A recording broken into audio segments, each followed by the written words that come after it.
Hello students, you are most welcome on NEET examination 2024।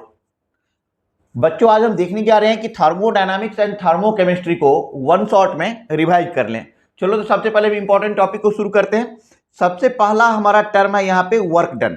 अच्छा, ये जो हम केमिस्ट्री के लिए डिस्कशन करने जा रहे हैं, तो यहाँ पर जो साइन कन्वेंशन हम यूज करेंगे वो सिर्फ केमिस्ट्री के लिए ही अप्लीकेबल होगा। ओके, तो work done W equal to हम लोग क्या लेते हैं केमिस्ट्री में डी डब्ल्यू इक्वल टू लेते हैं minus P D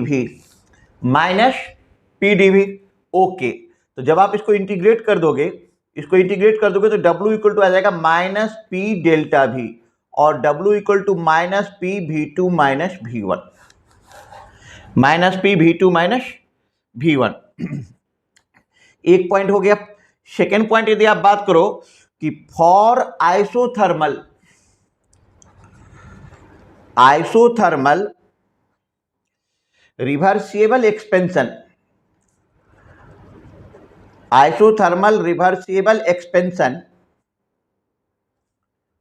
of an ideal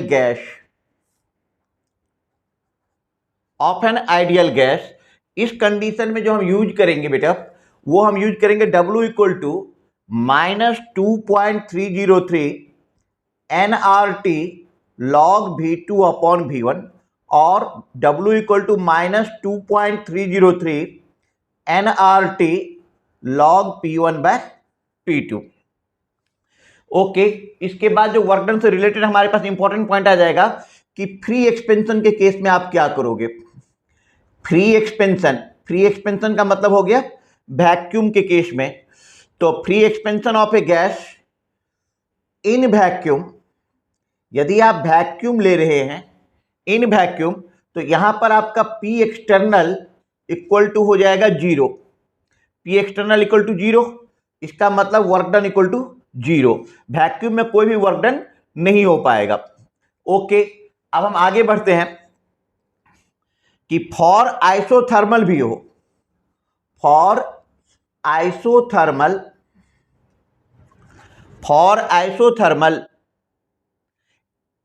and free expansion of A gas, दोनों कंडीशन लगा दो। For isothermal and free expansion of A gas, हमने दोनों कंडीशन ले लिया कि आइसोथर्मल भी ले लिया और free expansion of A gas भी ले लिया। इस कंडीशन बेटा क्या क्या हो जाएगा, जरा देखो। इस कंडीशन में हो जाएगा आपका, इस कंडीशन में आप लोगे W इक्वल टू जीरो, क्योंकि P external equal to zero. Okay, Q equal to zero और डेल्टा U इक्वल टू भी आपको लेना है जीरो। ठीक है, अब हम बात करें फर्स्ट लॉ ऑफ थर्मोडायनामिक्स।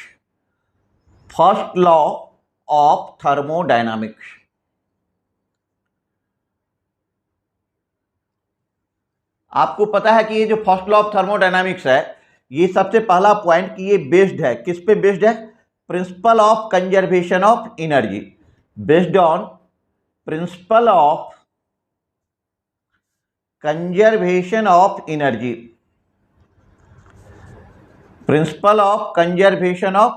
पे बेस्ड है। इसका जो मैथमेटिकल फॉर्म होता है बेटा, delta U equal to Q plus W. Delta U equal to यहां पे है चेंज इन इंटरनल एनर्जी। अच्छा, Q equal to heat transfer and W equal to work done.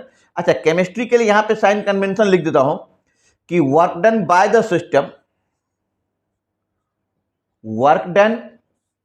The system, यदि सिस्टम के द्वारा वर्क डन होगा, work done by the system, तो आपको साइन कन्वेंशन लेना है नेगेटिव। क्या लोगे आप? Negative. Work done by the system negative. उसके बाद आप लेंगे work done on the system, ये केमिस्ट्री के लिए बोल रहा हूं। Work done on the system, यहां पे हमारा साइन कन्वेंशन हो जाएगा positive. Heat given to the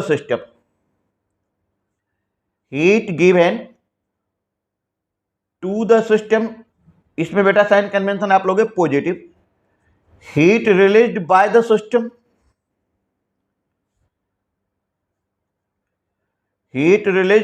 system, ये आप ले लेंगे negative. Heat release by the system क्या ले लोगे आप? नेगेटिव। ठीक है, तो फर्स्ट लॉ ऑफ थर्मोडायनामिक्स है हमारा delta U equal to Q plus W, delta U equal to Q plus W.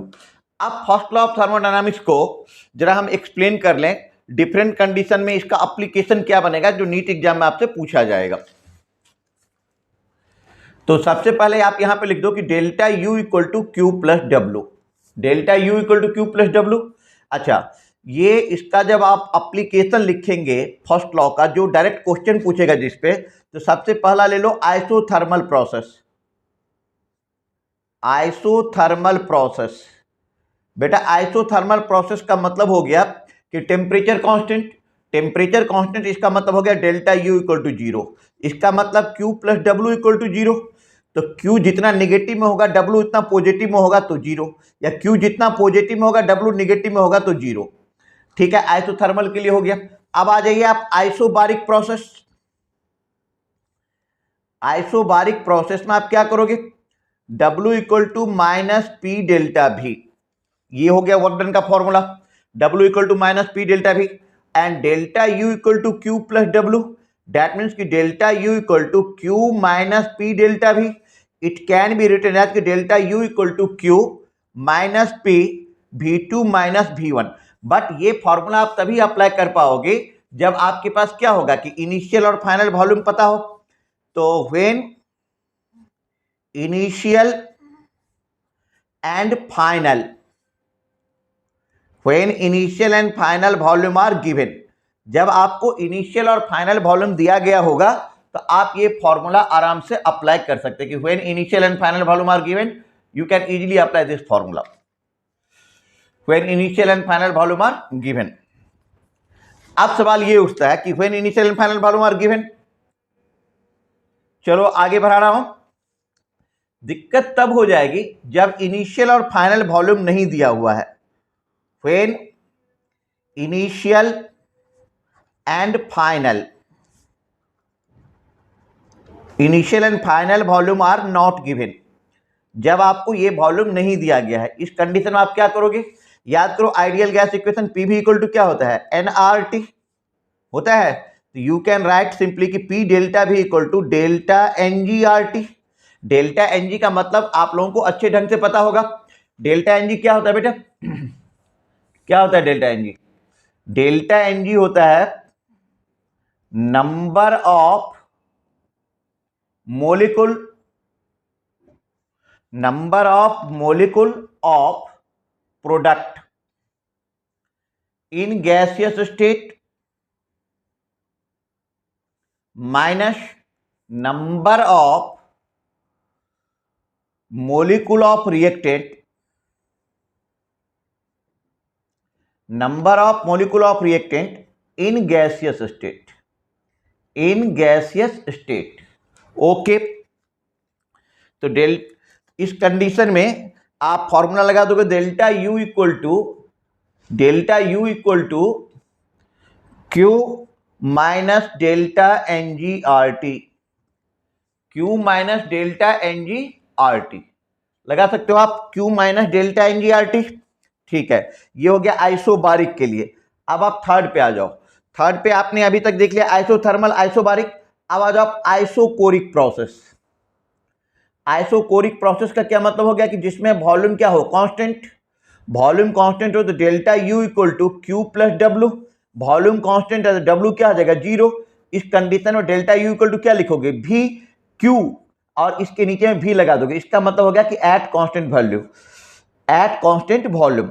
अब बेटा इस डेल्टा यू को आप ऐसे भी लिख सकते हैं कि प्लस क्यू भी, इसको आप ऐसे भी लिख सकते हो delta U equal to minus Q भी।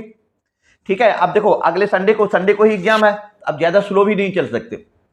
ठीक है, तो अब आप करो क्या कि इसका जैसे एसर्शन रीजन में ये क्वेश्चन पूछा जाएगा तो इसका क्या पूछेगा कि एट कांस्टेंट वॉल्यूम, अच्छा क्यू का साइन पॉजिटिव है, इसका मतलब हो गया कि heat given to the system, तो at constant volume heat given to the system is equal to increase in internal energy of the system. और यहां पे आप सोच सकते हैं कि at constant volume heat released by the system is equal to decrease in internal energy of the system. तो ये हो गया आपका आइसोकोरिक प्रोसेस के लिए। अब आ जाओ आप एडियाबेटिक प्रोसेस। एडियाबेटिक प्रोसेस, यहां पे बेटा आप क्या करोगे एडियाबेटिक प्रोसेस में कि एडियाबेटिक प्रोसेस में डेल्टा यू इक्वल टू हो जाएगा, तो क्यू तो जीरो हो गया, तो इक्वल टू डब्ल्यू, ये हो गया एडियाबेटिक प्रोसेस। फिफ्थ में आ जाओ साइक्लिक प्रोसेस।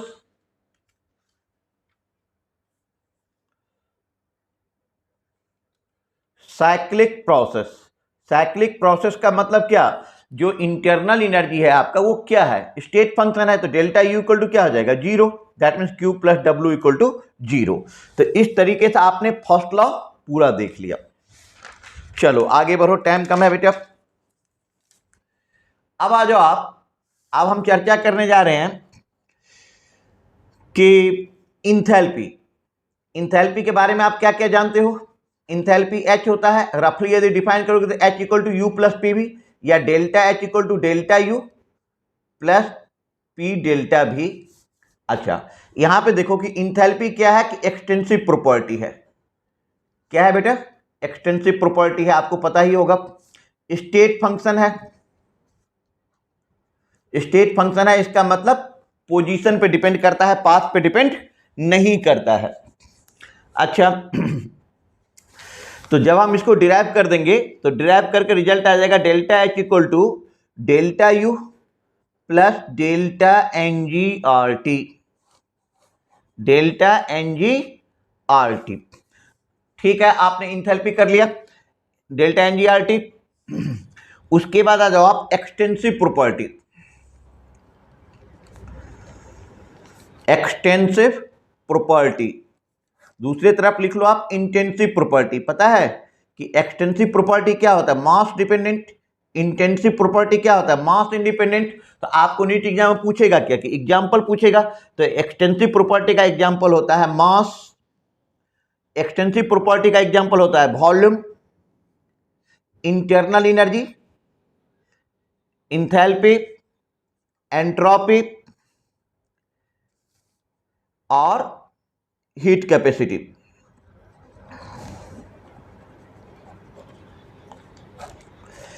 इंटेंसिव प्रॉपर्टी जो हो जाता है आपका, ये होता है मास इंडिपेंडेंट, तो आप ले लो डेंसिटी। उसके बाद आप ले लो टेम्परेचर, फिर आपका आ जाएगा pressure, molar volume,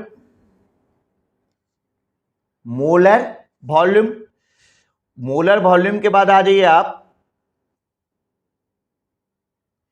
molar heat capacity, molar heat capacity, molar heat capacity. ठीक है, अब हम आगे देखते हैं कि हीट कैपेसिटी, हीट कैपेसिटी में आ जाओ सीपी। सीपी इक्वल टू क्या होता है, delta H by delta T at constant P. CB, CB होता है delta U by delta T at constant भी होता है। तो यहां से आप डेल्टा एच इक्वल टू क्या लिखेंगे, डेल्टा एच इक्वल टू लिखेंगे सीपी डेल्टा टी, या delta H equal to CP delta T, या delta H equal to N mole के लिए हो जाएगा N CP delta T. Okay, अब आ जाओ आप सीबी। यहां से डेल्टा यू जो इंटरनल एनर्जी है, it can be written as delta U equal to CV delta T, cross multiplication कर दो। फिर आप ले लो delta U, delta U equal to आप लिखोगे सीबी डेल्टा टी, और आप लिखोगे delta U equal to n CV delta T. ठीक है, अभी तक यदि चैनल सब्सक्राइब नहीं किया तो चैनल सब्सक्राइब कर लो, लाइक कर लो, शेयर कर लो। ठीक है, क्योंकि आगे अभी काफी क्रूशियल है, तुम्हें हेल्पफुल काफी हो जाएगा। तो ये आपने ये पेज पूरा कर लिया।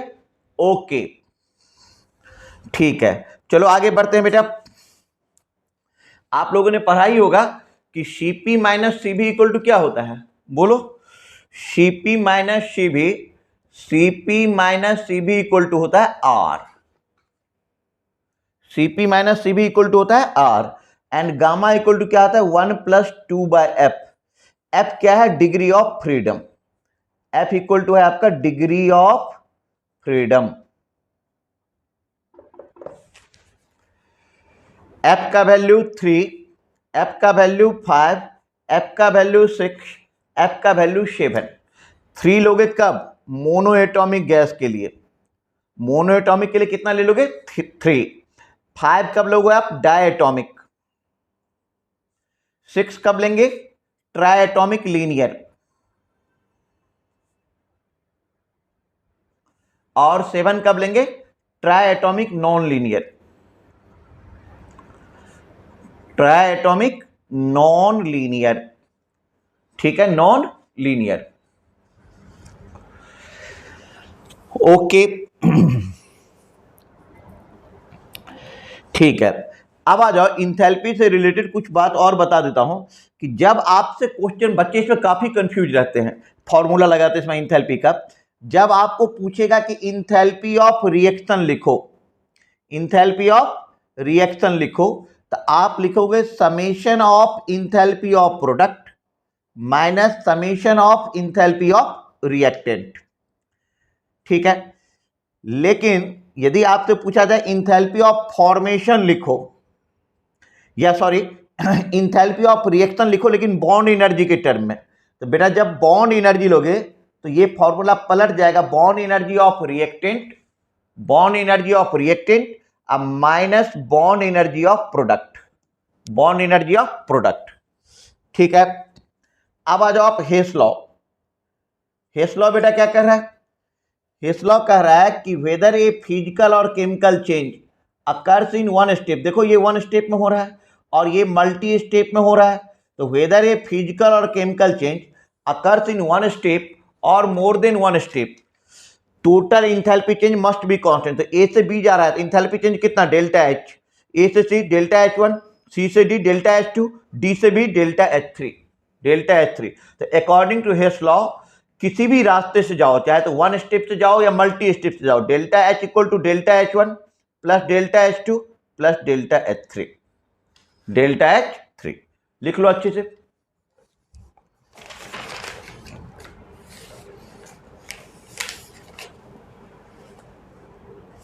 लिख लिया आप लोगों ने? ओके।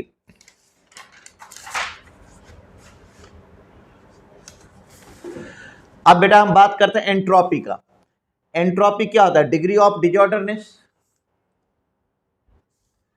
एंट्रोपी होता है डिग्री ऑफ डिसऑर्डरनेस या रेंडमनेस, ठीक है। तो डेल्टा एस इक्वल टू क्या लिखते हो, क्यू रिवर्सिबल बाय टी, या डेल्टा एस टोटल की यदि आप बात करो तो डेल्टा एस टोटल क्या लिखेंगे, डेल्टा एस टोटल लिखेंगे आप delta S system plus delta S surrounding, delta S surrounding. Delta S total हमेशा ग्रेटर देन जीरो ही रहेगा, ग्रेटर देन जीरो ही रहेगा। एंट्रोपी ऑफ ए रिएक्शन जब आपको निकालना हो तो summation of entropy of product minus summation of entropy of reactant. Okay, second law of thermodynamics क्या होता है कि for all spontaneous process total entropy change is always positive, ठीक है। तो सेकेंड लॉ में एंट्रोपी ऑफ यूनिवर्स हमेशा बढ़ता ही रहेगा। अब चले आओ Gibbs free energy, Gibbs free energy. अच्छा, Gibbs free energy extensive property है, स्टेट फंक्शन है, रफली इसका G equal to H minus T S, और जो यूज होगा वो क्या होगा कि delta G equal to delta H minus T delta S. अच्छा बताओ, for spontaneous process, for spontaneous process delta G क्या होना चाहिए, डेल्टा जी होना चाहिए बेटा निगेटिव। और निगेटिव कब होगा, तो कंडीशन लिख लो कि जब इंथैल्पी चेंज का वैल्यू क्या हो जाए, लो हो जाए, तो लो डेल्टा एच, फिर high temperature, then high entropy, high entropy spontaneous process के लिए, स्पॉन्टेनियस प्रोसेस के लिए लिख लिया। ओके, अब आ जाओ नॉन स्पॉन्टेनियस के लिए।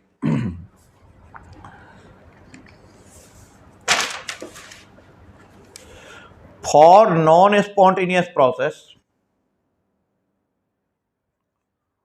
फॉर नॉन स्पॉन्टेनियस प्रोसेस, इसमें आप क्या करना है सॉरी, फॉर स्पॉन्टेनियस प्रोसेस जो आपका यहाँ पे, सॉरी गलती, फॉर स्पॉन्टेनियस प्रोसेस डेल्टा जी आपका होना चाहिए निगेटिव।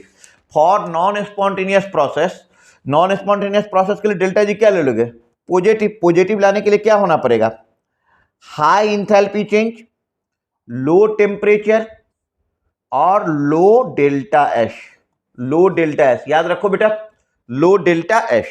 अच्छा एक बात और बताओ कि at equilibrium, at equilibrium delta G equal to कितना, जीरो, तो delta H minus T delta S equal to क्या लिखोगे, जीरो।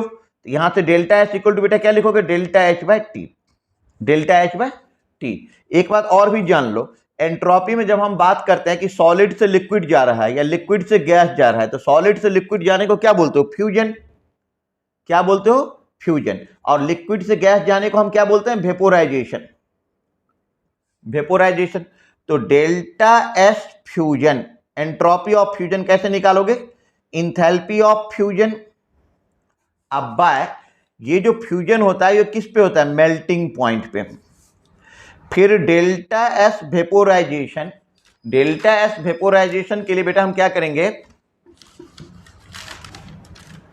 डेल्टा एस वेपोराइजेशन इसको आप लिखोगे delta H vaporization by T, delta H vaporization by T sorry. उसके बाद आप ये जान लो कि थर्ड लॉ ऑफ थर्मोडायनामिक्स क्या कह रहा है कि the entropy of any pure crystalline substance approaches zero as the temperature approaches absolute zero. आपको पता है कि टेम्परेचर एब्सोल्यूट जीरो को अटेन नहीं कर पाएगा। ठीक है, तो इन शॉर्ट हमने आप लोगों को एक ब्रीफ दे दिया नीट एग्जाम से पहले। तो चलो अब आप फटाफट चैनल को सब्सक्राइब करो, लाइक करो, शेयर करो। Thank you, okay, bye bye.